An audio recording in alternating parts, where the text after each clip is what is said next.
In today's video, I'm going to teach you how to export and download source code from your Genspark project. First, open the Genspark project that contains the code you want. From your Genspark workspace or dashboard, navigate to the specific project and load it so you can see its contents. Make sure you're in the correct project by checking the project name and any recent activity or run history so you don't accidentally export the wrong code. Next, locate the generated files or code output inside the project. Depending on how your project is organized, you might see a file explorer on the left, a section labeled output or generated, or a dedicated artifacts panel.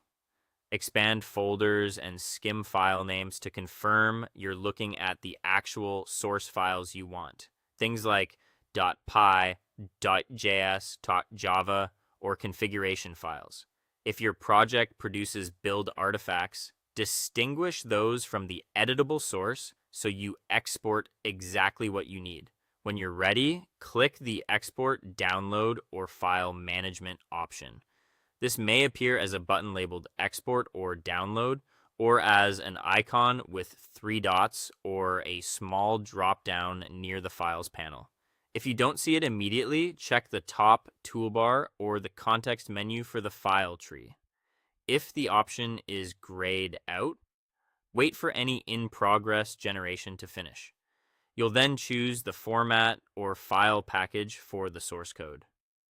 For most cases, a zip file is the simplest choice because it preserves folders and is easy to unpack on any system. If other formats like tar are available and suit your workflow, select them instead. Some exports let you include or exclude certain folders. Pick only what you need to keep your download clean and lightweight now. Save the files to your device. Choose a destination you can find later, such as a dedicated projects or downloads folder. Give the file a clear name, perhaps with a version or date, so you can track revisions without confusion. Once the download completes, open the downloaded folder and check that all files were included. If it's a zip or tar, extract it first. Compare the folder structure to what you saw in Genspark and make sure critical directories, configuration files, and assets are present. If anything's missing, repeat the export and adjust your selections. Finally, use or edit the downloaded source code in your preferred code editor. Open the folder in your editor of choice, verify the project structure, and make any necessary tweaks.